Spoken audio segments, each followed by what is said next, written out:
Good evening, everyone, and welcome to this Oxford Civic Society talk. We're very pleased that Gordon Mitchell has agreed to talk to us this evening. Gordon has held the key post of City Council Chief Executive since 2017 and has very recently retired from the position. Before coming to Oxford, Gordon had gained a wide-ranging health trust, education, creative enterprise, economic development, and regeneration experience. And Gordon's experience also included being CEO of several other local authorities, often those with special problems. The Oxford Civic Society has been pleased to be able to work with Gordon and has been impressed with initiatives implemented during Gordon's time. We've been involved in some of these initiatives. For example, and one which of a special importance to the Civic Society, in Gordon's time as CEO, partnerships have grown, including with organizations like ours. And just one more example before we get to the talk. Working closely with Baroness Royal, Gordon supported the Oxford Strategic Partnership to develop initiatives to promote an inclusive economy. Recognizing that our city is inequitable in many ways, the Civic Society very much appreciates Gordon's strong and able support to this necessary and innovative work. So before we get to Gordon's talk, just let me give a couple of housekeeping messages. The first is that this event is being recorded, and the recording will be made available on our website. And please note that there will be time for a Q&A after the talk. Could you please type your questions into the chat function? Then Ian Salisbury, our Civic Society Programme Group Coordinator, will ensure that Gordon is asked as many of your questions as possible, the difficult ones included. I look forward to Gordon's talk this evening and to hear not only what Gordon has to say about his 4 years as CEO, but also how Gordon sees the future of the city over the coming years. Over to you, Gordon. Okay, thank you very much, Ian. And I mean, it's a real honour to get the chance to speak to the Civic Society, and because I know from having met a number of you on quite a few occasions, just how knowledgeable you are about all the topics that are here. And I mean, I also know that in different parts of the country, the civic equivalents of the Civic Society are sometimes not welcome in local authority circles because of the scale of challenge. But frankly, that's not been my view, and it's not been my experience. I've very much welcomed the pragmatism that you bring to these debates, and I guess I'd like to think of you as the grit in the oyster of Oxford's public debate about urban development. You know, that grit that turns into a pearl as we identify the planning vision for the area and the place. So anyway, on to what you've asked me to talk about, and I really thought I'd split this into sort of 3 parts, which goes with the 3 words: plans, prospects, and possibilities. I thought, first of all, there's a section about the planning framework and what's changed over the last few years. And I'll particularly dwell on, in this particular meeting, I'll maybe dwell a little bit more on the station in the West End, because I think that's less known about. But broadly speaking, it'll be answering the question: well, where have we got to? What's the state of play in the planning framework? Then a second section, maybe the slightly biggest section, about prospects for the city and the city centre. And obviously, if we'd had this discussion 6 or 9 months ago, we might have had different thoughts. But with COVID for 12 months now, it's been a very significant impact on what might be possible. But there are a variety of thoughts and some evidence about what might be the state of affairs. So the second will be prospects for the city. And then thirdly, and relatively briefly, just a few more general thoughts about what I would see as being desirable as areas of development, ways of working in the city to make the best out of what's possible in Oxford. So first of all, around plans, and as I say, I'm really just trying to address the issue about how healthy is that, or how complete. So I'm going to run through quite a lot of slides here, mostly as touching base. But first of all, just to remind you, and I know many of you will know this, but the planning framework around local plans has actually been tidied up enormously in the city and in the adjacent areas that interact, so that we now have a position where, notwithstanding some court cases, but we now have a position where every district in the county has an adopted local plan that fits together with some common themes. And more than that, where all local authorities have agreed to work towards the alignment of plans in the next phase, and a joint spatial strategic plan that might describe issues up to 2050. Now, one of the issues about all of this, of course, is that as far as Oxford's concerned, some of that development that's very directly relevant to the city is not within the city council boundary. It's adjacent and outside. And that, of course, means that these are urban extensions for Oxford. And in one sense, the natural city is significantly larger than the city council boundary. But just to sort of name check a few of those biggest areas, to the north of that map, we've obviously got Oxford North, which now has planning permission, substantially supported by housing infrastructure funds to make this possible. And in every case, there are special circumstances that hopefully will make the best of the situation. Blackbird Leys regeneration has been on the cards for a long time, now coming forward through a scheme with Catalyst, again with substantial subsidy from the City Council and HIF again. Then a new area for everyone in the Southeast Gateway, which really means Redbridge. There's really a lot of interest going to be happening in this area. We have the park and ride at the moment. We have the flood relief scheme that touches on the edge of those sites. We have the development around the meadow on the other side, where the City Council is seeking to turn that into an exemplar development in terms of energy and low car use and design. And of course, it's just across the road from where there's a nationally significant energy storage scheme underway. Then onto the station, and just say a bit more about the station and the West End.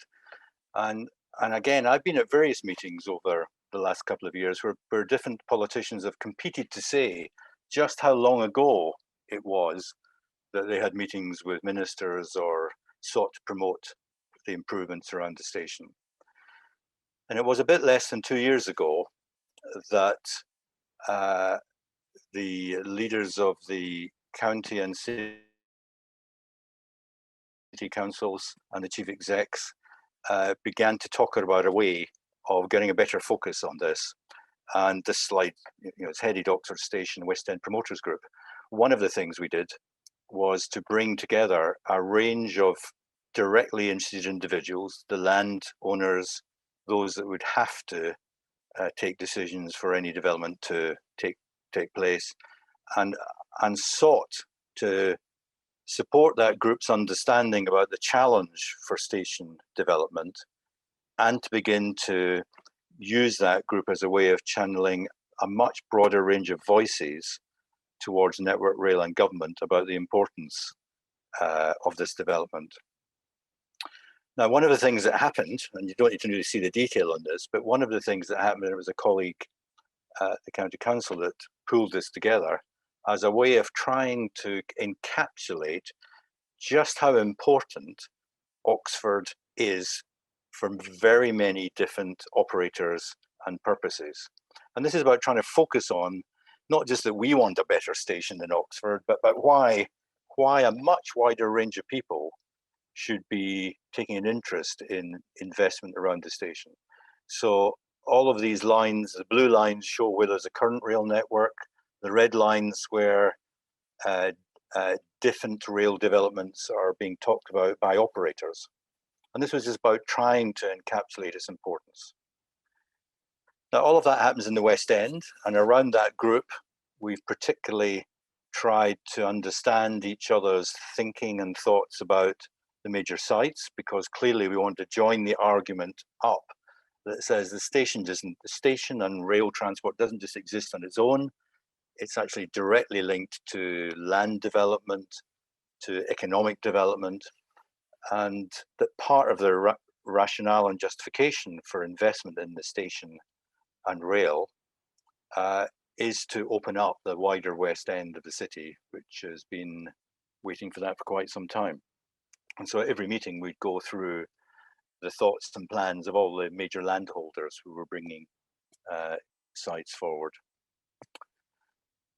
In parallel, Oxlep were identifying key sites for development across the county, and we began to talk about the West End Innovation District as one entity, which would give it scale and importance and economic significance. And until industrial strategies were still in vogue, this was one of the top priorities in the local industrial strategy that Oxlep pulled together.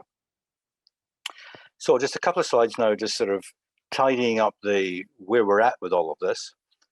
And I'm not sure it's easy for people to follow if you're not in the middle of these discussions, but many of you will know that there was a study jointly funded by the Growth Board and Network Rail to look at the case for increased track capacity. That is really finished now, and it does make the case for investment. And that report will be published probably in a couple of months' time. We do know that the next phase of investment, phase 2, or it might be 2A, depending on how they split it, has been signed off in Network Rail and in the Department of Transport, but it is waiting Treasury sign off. But the expectation is that may be pretty soon.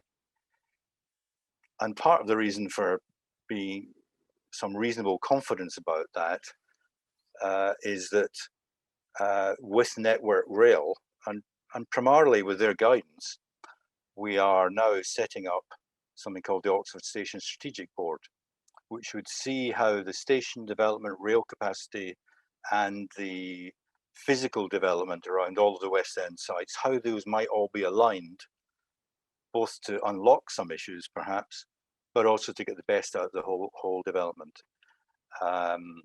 Preparations being made now, and we have a very senior Network Rail presence on that group. It's not quite public, but it couldn't be more senior. Let me put it like that.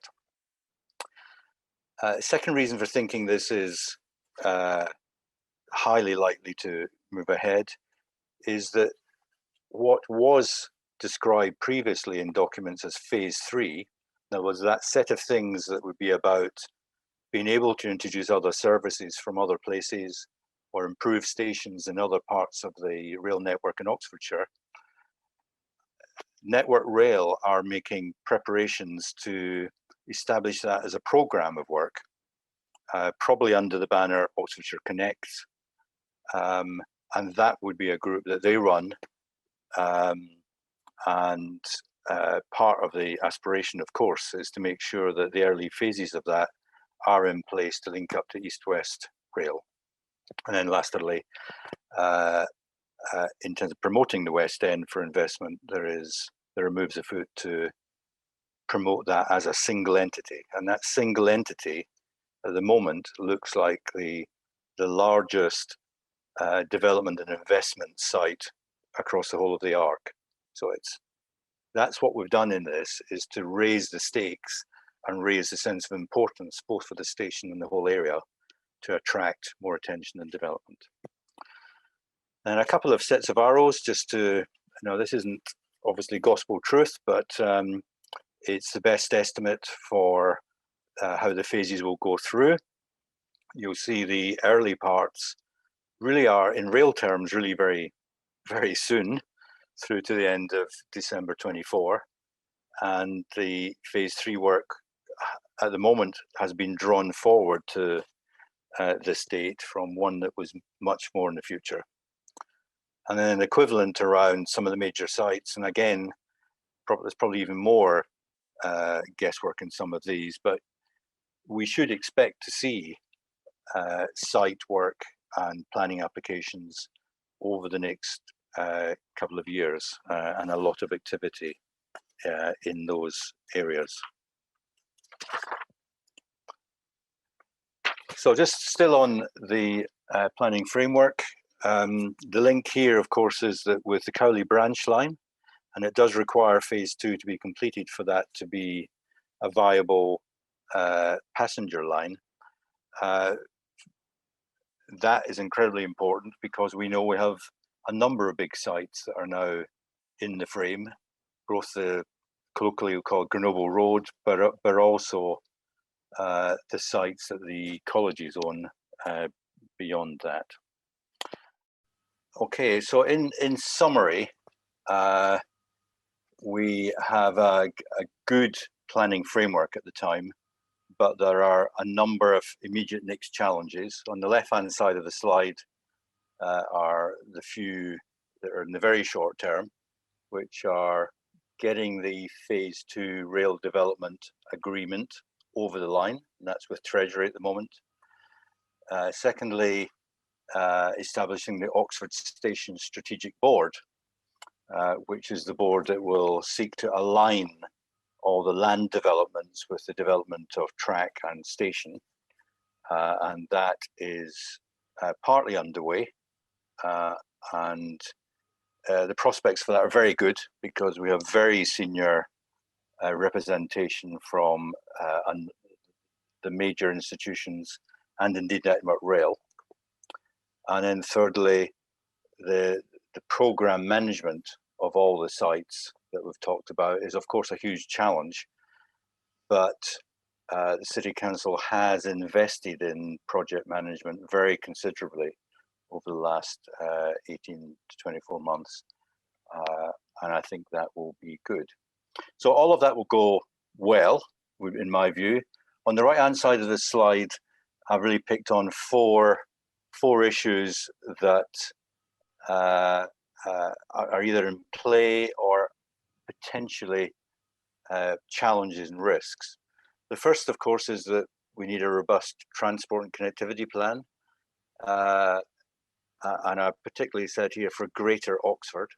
Clearly, the radial effect of Oxford, both on the economy and how people live their lives, is directly linked to transportation.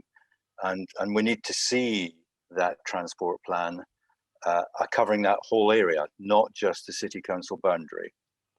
And from my point of view, although there's been a lot of interesting discussion in the last 2 or 3 years about some of the fantastic developments around electric vehicles and autonomous vehicles, my sense is that will be a generation of change. And I'm not entirely sure how much the autonomous vehicle agenda will really play into a significant urban area like the city. So I think there's clearly an issue about having a next phase plan that delivers for what we know is needed over the next 5 to 10 to 12 years.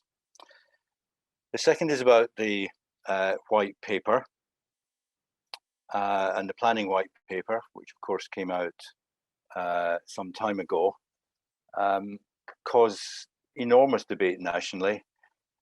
At one level, I think all I'd want to say about this is that it does seem slightly surprising that the government was surprised about the sheer scale and depth of comment across many different groups of stakeholders. And where we lie at this point is that rather than having moved on with the original timetable, the government has said, they will attempt to summarize the hundreds of submissions they had and publish that for further discussion. I mean, I do wonder whether this is one of these pieces of legislation that's got a bit stuck in the swamp, and whether it will ever quite see the light of day, because meanwhile a range of other things are moving on. We also have the Oxford to Cambridge Arc, which of course has been talked about for at least 3 or 4 years, using that terminology, and much longer using different words. But the big change, of course, is that only in the last couple of weeks, the government has come out and said it now wishes to move towards a strategic planning framework across the geography of the Arc, and secondly, to establish a governance body across that. My understanding is that the thinking is some of that may be put into place in shadow form this summer, but the planning process, because it will be part of the MPPF and statutory framework, of course will take 12 to 18 months at least. But as far as Oxford's concerned, this is clearly a new issue that we have to engage with, and probably will be the source of attention from local government for the wider range of transport planning and investment. And then lastly, we all hear the term levelling up from the government, although it's as yet not entirely fleshed out what that might be in practice. What we do know, however, is that government is clearly and quite explicitly saying that it wishes to channel investment to areas in the Midlands and the North who might have missed out on that in the past. Now, very recently, we've had announcements about all sorts of funds, and because I was only able to spend about 20 minutes on this, I'm afraid I haven't been able to make sense of it all. But what is clear is there are a number of funds. There are a number of funds that Oxford is not eligible for by definition, and then there are promised funds which will come into play over the next year or two. The good thing from our point of view is that even if this area is excluded from some of these funds, the Arc is specifically mentioned as a target for part of that funding.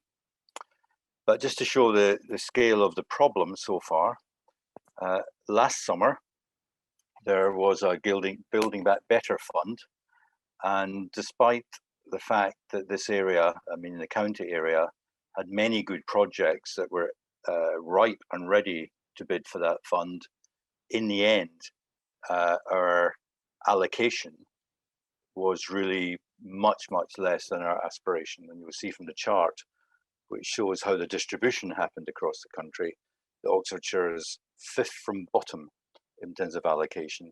And I think that's going to be a problem as we go on.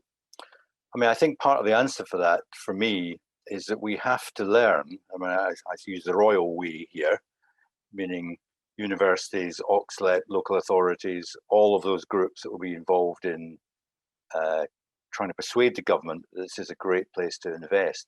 We have to learn how to describe investment in this part of the world and how some of that impacts fairly directly on prospects in the Midlands and the North.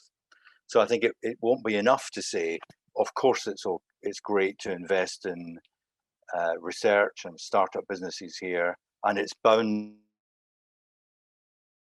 to help UK PLC.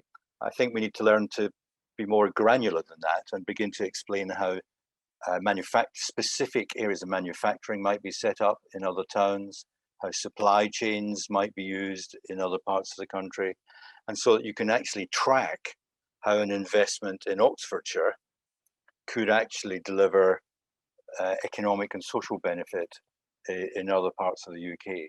In other words, that it helps leveling up rather than being in competition with leveling up. So overall, in this first section of the talk, I think we have a planning framework that's in as good a shape as it's been for some decades. We have a number of challenges and opportunities, and at the moment, reasonably well organized to try and take advantage of those, but much more to do.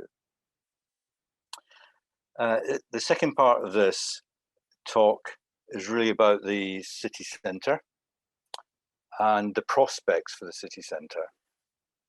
And I guess the first thing to say is before COVID, of course, we were already in the throes of a debate about what might need to change around the city and the city centre, and things were beginning to happen. So we already were clearly talking about the impact of Westgate, how to rebalance that magnetism at that part of the city centre, or in other debates, how to leverage that, how to see that as an advantage for the whole of the city. And it was about independence, how we might refocus on the high street and the covered market. From the City Council's point of view, internally, we adjusted a range of work to integrate more clearly our regulatory work around the city and the city centre. And then fourthly, we were already talking about the impact of the visitor economy and the need to see that rebalanced, and discussions were going on. Now, clearly, COVID has had an enormous impact, not just on the economy in general, but on city centres in particular, because that's where people come, that's where they travel to, they mix. They're inevitably places where many people are gathered together, and that's part of the effect. And although there are clearly some policy papers that say this is not the end of cities, cities grew because people wanted to be rubbing shoulders with a wide range of other people, to have that excitement, but it will take time to get back to that place. So I do want to try and run through both some of the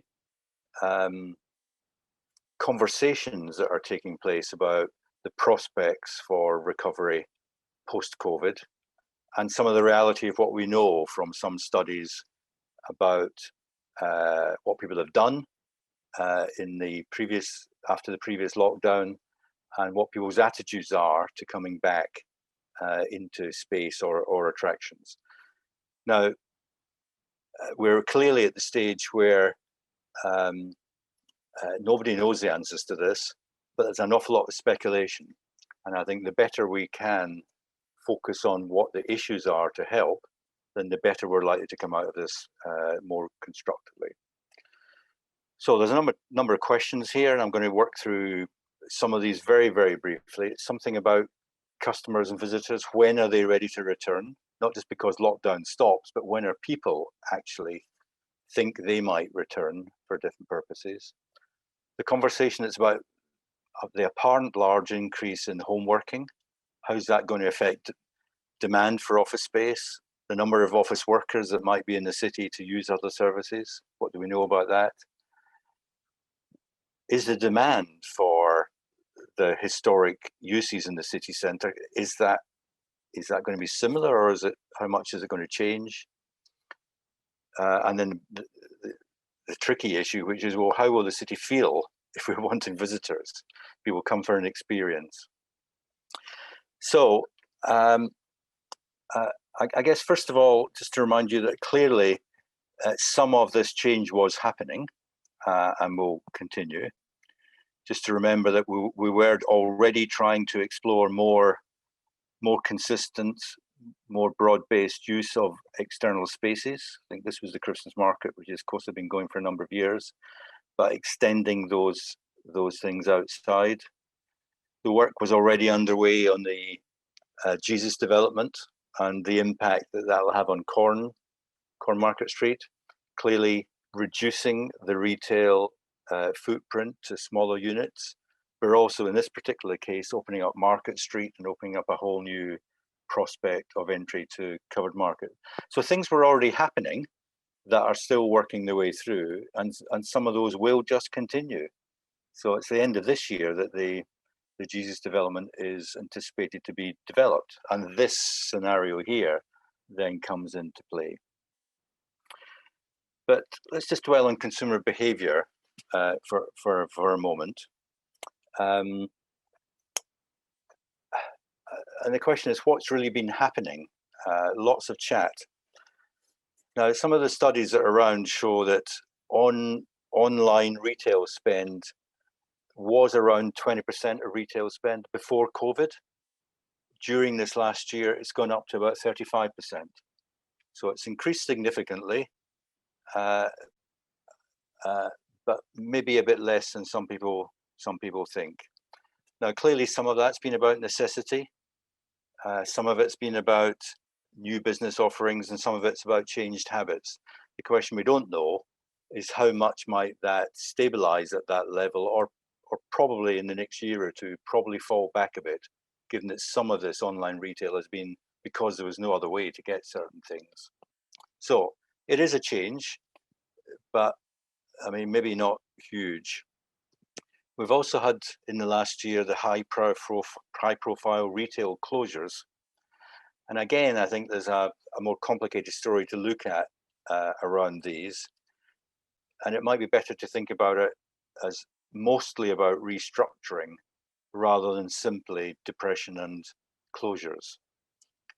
It's almost a widely accepted fact in the business arena that a range of these national names and the restructuring was going to happen anyway. This has just triggered it to happen much more rapidly. And so that lots of the household names that we're used to have been bought up by, so the Arcadia brands have been bought up by ASOS and Boohoo, who are of course online retailers. That was happening. But some of the companies that already had a mix and a blend, like Next and John Lewis, have actually fared rather better in this phase. Now, we know that the UK Retail Association, I mean, their estimate is that perhaps 20% of the high street will be vacant after COVID, which is pretty significant. I think the intelligence locally is in Oxford, it probably won't be as high as that, maybe closer to 13, 14%.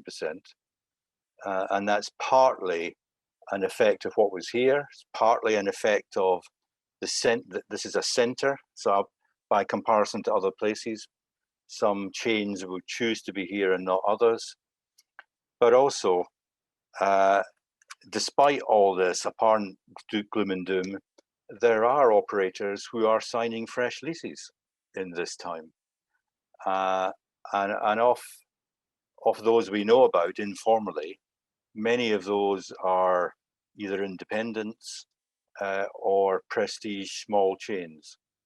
In other words, people still seeing that there's Oxford is a market they want to be in.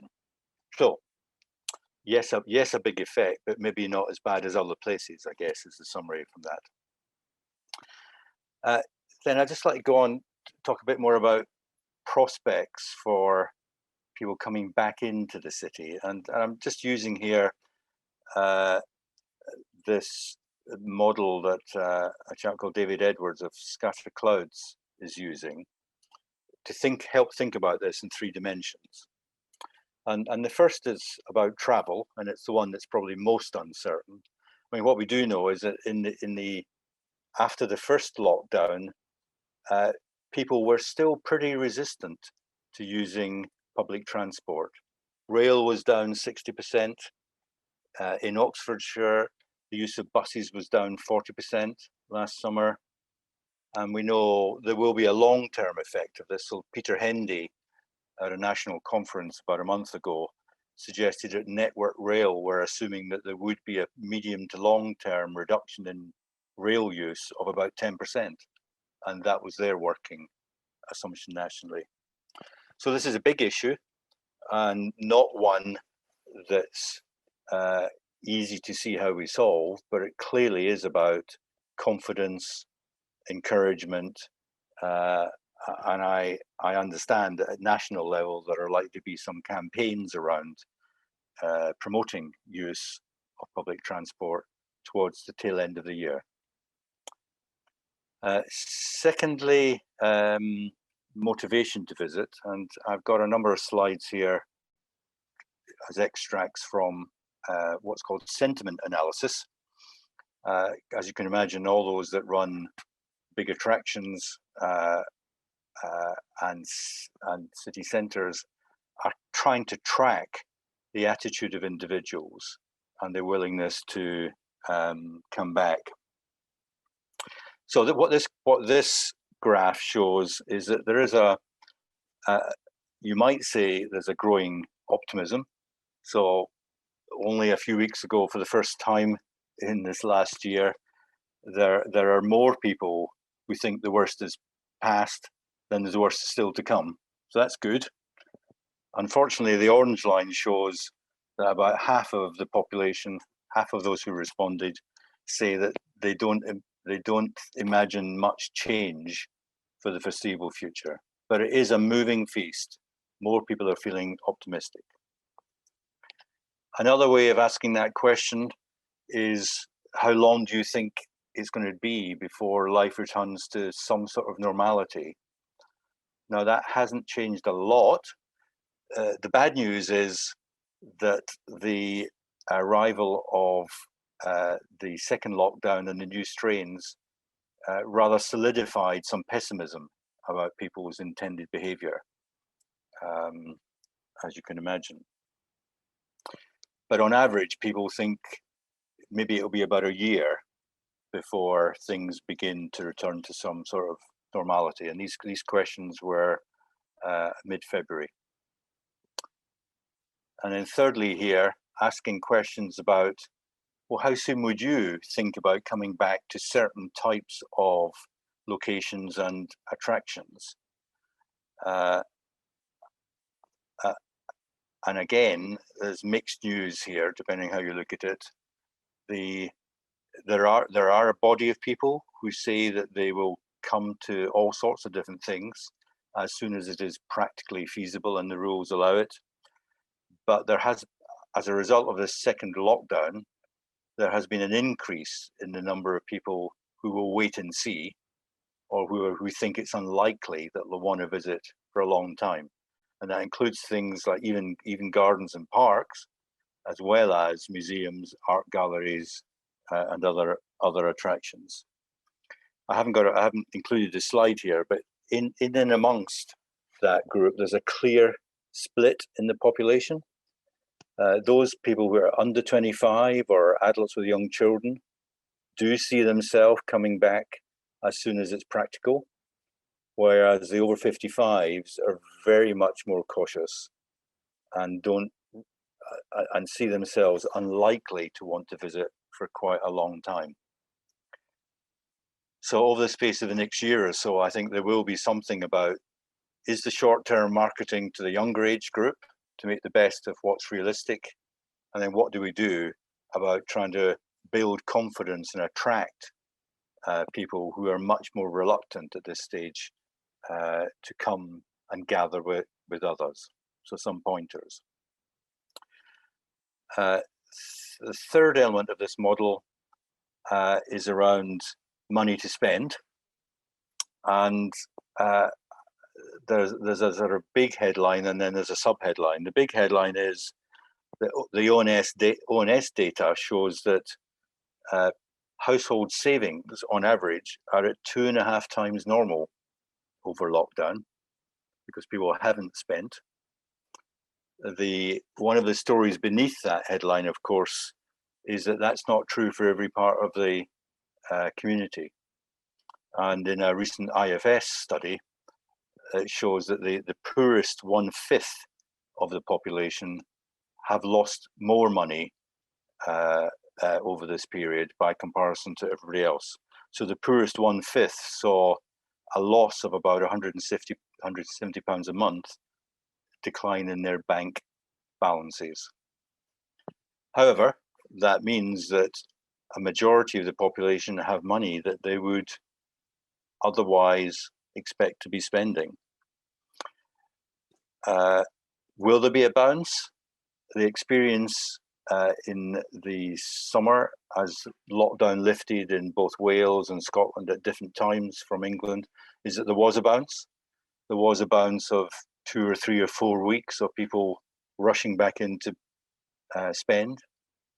But over the course of the 6 months following the first lockdown, actually spending stalled at about 90% of what would be normal. So people did not just go out and spend the money they'd accumulated. I mean, I guess there's some odd questions here. If people have more cash in the bank than previously, what is it that will persuade them to part with that cash? Will it be that they'll spend on things they've been putting off, like obviously holidays, you would expect, but cars? So sales of cars dropped dramatically. Is that an opportunity for more people to switch to electric vehicles in all of this? Or will they just go back to where they are? So there's quite a range of things here to play into the reality that if we can persuade people to spend money, businesses have an opportunity to tap that. Now just dwelling on this issue about office space, where if you believe some of the media, you'd think no one's ever going back to an office ever again. And clearly that feels like a bit of exaggeration and hype. And I guess partly what we need to understand is that people were already working from home before COVID. And so again, using ONS data, in 2019, about 13% of the workforce were working at least part of the week from home, and 5% were mainly working from home. Now, if we consider what the sort of maximum impact of remote working might be, at the beginning of March, the data suggested that about a third of the workforce were working from home or at home. Now, you've got to remember that was during lockdown. And so you've got to assume that everyone else had jobs that couldn't allow them to be at home. So there isn't, the ceiling to those working at home is limited. So I don't think we should over-exaggerate that.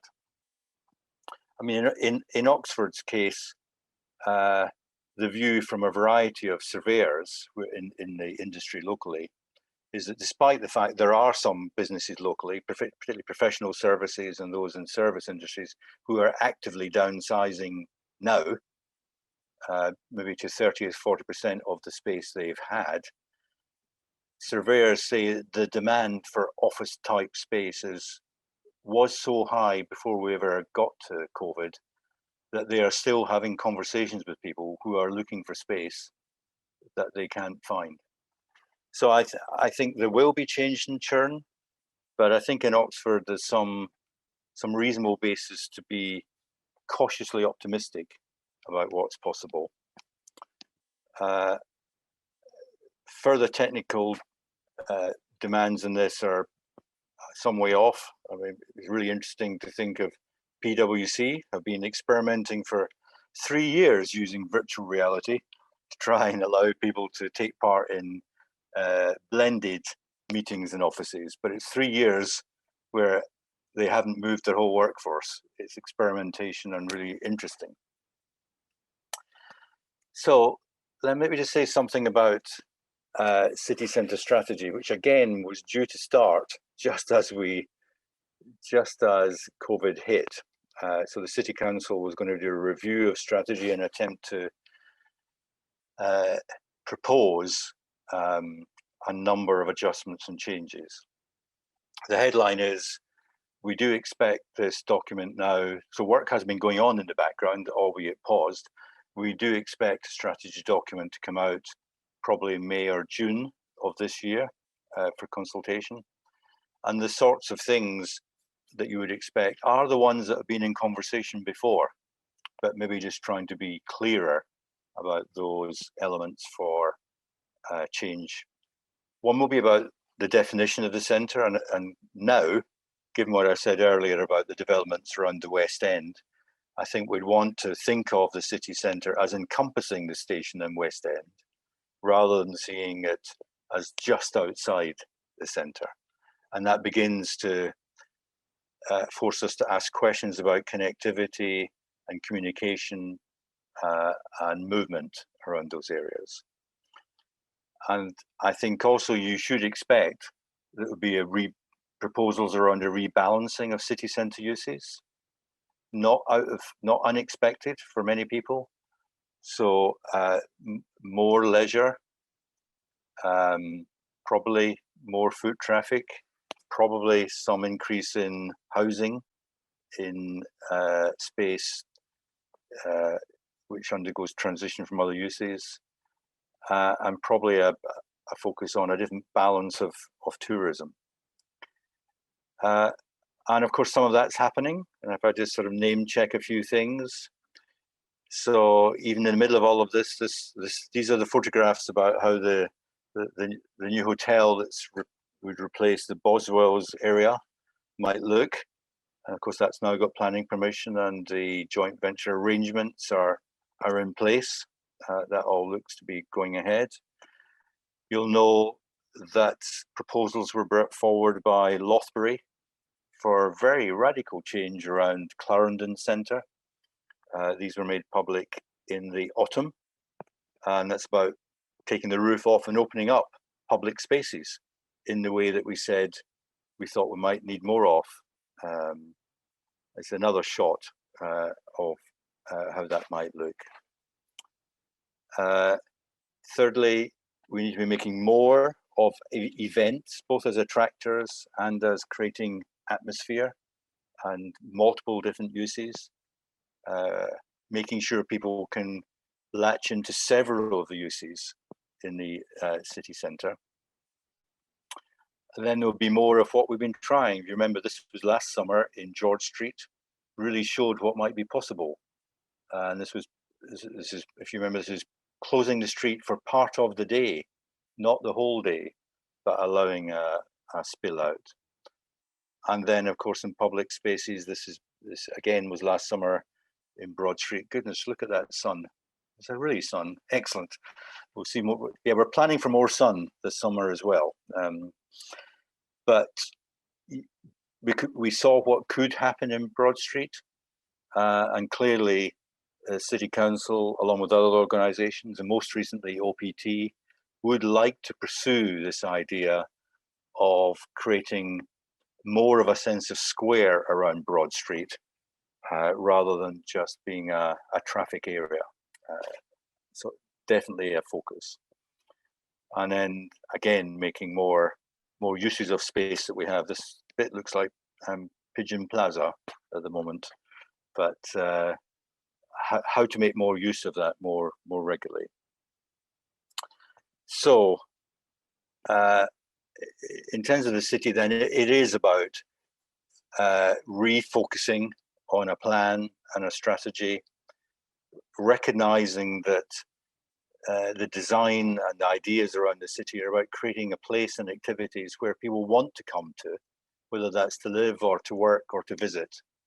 And it's through doing that businesses can prosper if people come. Okay, I then want to go on just a third area, and this is much more brief. It's just about some thoughts on working together as we go forward. And I guess my sense is that there are a range of possibilities which aren't just about the economics of the city or the city centre.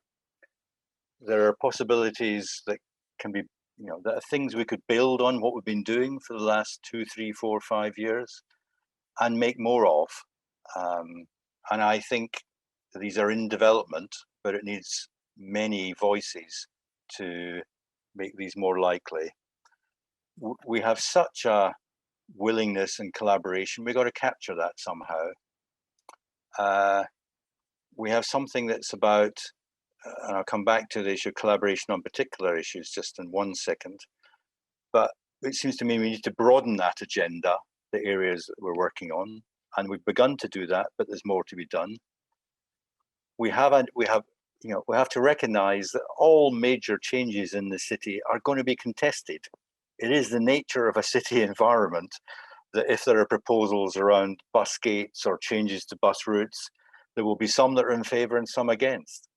And that is how it's going to be. But the way to get the best outcome is to have good public information, good debate, and make the best decisions in as transparent a fashion as possible, recognizing that will not satisfy everyone. The best outcome is that people understand the rationale over the medium and long term for otherwise unpalatable choices. There are certainly things about an Oxford brand. If we'd ever wanted an opportunity to highlight the name of Oxford in the world, we could hardly have wished for the work of the university and AstraZeneca in getting Oxford mentioned pretty much every day across half the world. We need to be able to build on that as we attract people back.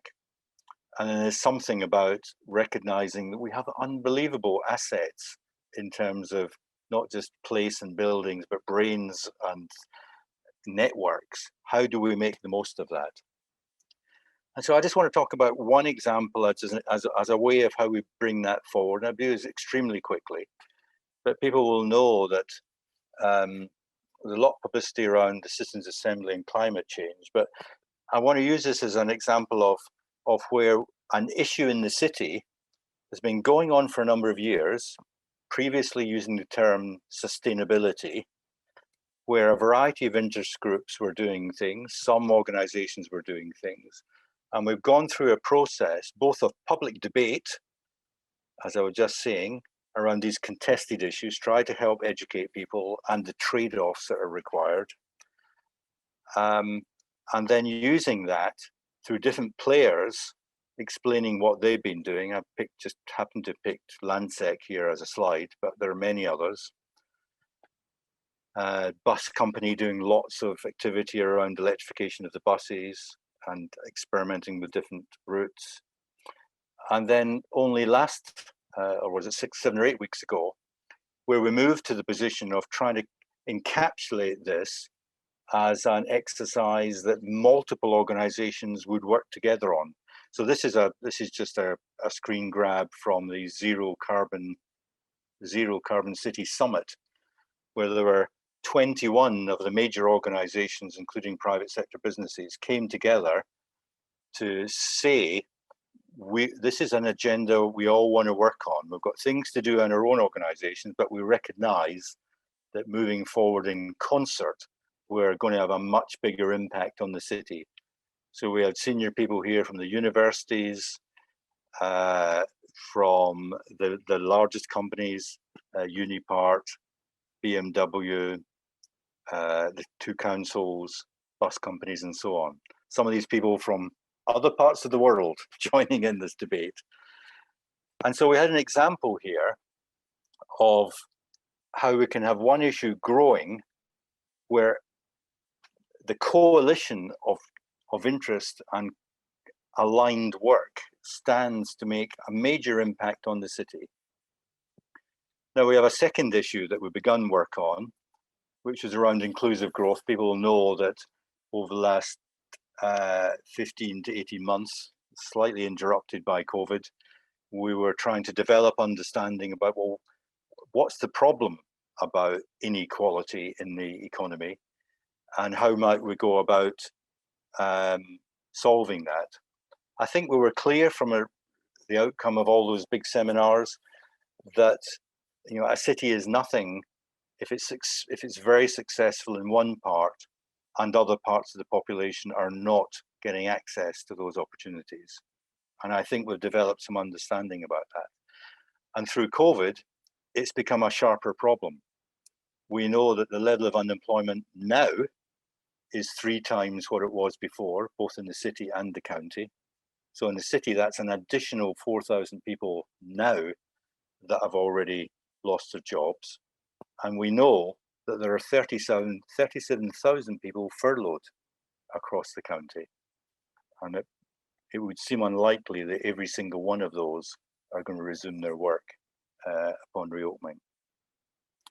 Now, we also know, so that means there's a whole range of people come out of the labour market. We know that school leavers who might have had a chance have missed out.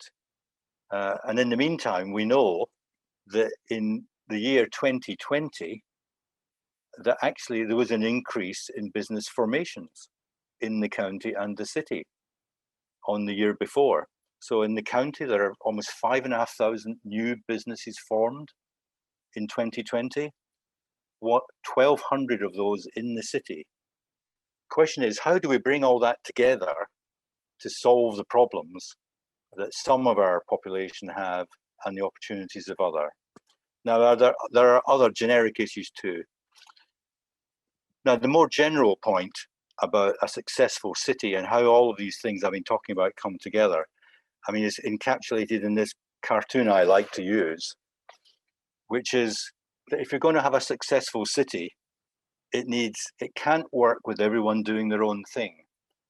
A successful city can't be blind to the fact that there's a problem at one end, or as in the case of this cartoon, that, you know, sure glad the hole in the boat isn't at our end of the boat, when in actual fact that's going to lead to problems about everything staying afloat. So my argument is that the city cannot be the success it aspires to be unless all of the big issues are tackled by all of the players and not done in a fragmented way. And this is my final slide then. So point one is the one I've been making, which is how much more of these big issues can we get people together on? I wonder if there's more to be done about, and I'm using the term Oxford Virtual Think Tank. You know, we have organizations like OCS, and we have the university with some of the top experts in the world on various issues. How do we bring all that together to focus on the issues here rather than in other places in the world? There's clearly a big issue about brand reset, and there've been some conversations. The university has a very strong interest in this, and I think later, towards the end of this year, might be about the right time for a pretty formal campaign around an Oxford brand and promotion and campaign, not just for tourism, but for a place where people want to come and live, set up their businesses and invest. And then the last point here, and we have made some limited progress in it, but it is something I spent a lot of time trying to do, which is we have people that live in this city who are incredibly well connected, whether that be into government or to investors or other partners. And I think on the biggest issues, we need organization around that, with people willing to use networks for the benefit of the city.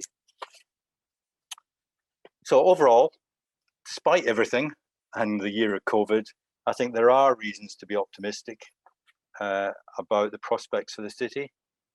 There's obviously going to be some real difficulty in the road ahead, and it might take a number of years for things to get to a different, more even pattern. And I guess there's never been a time when the city needs people like the civic society to play your part. And I look forward to you doing that. So there's never been a time for you to be the grit in the oyster that is Oxford. So thanks very much.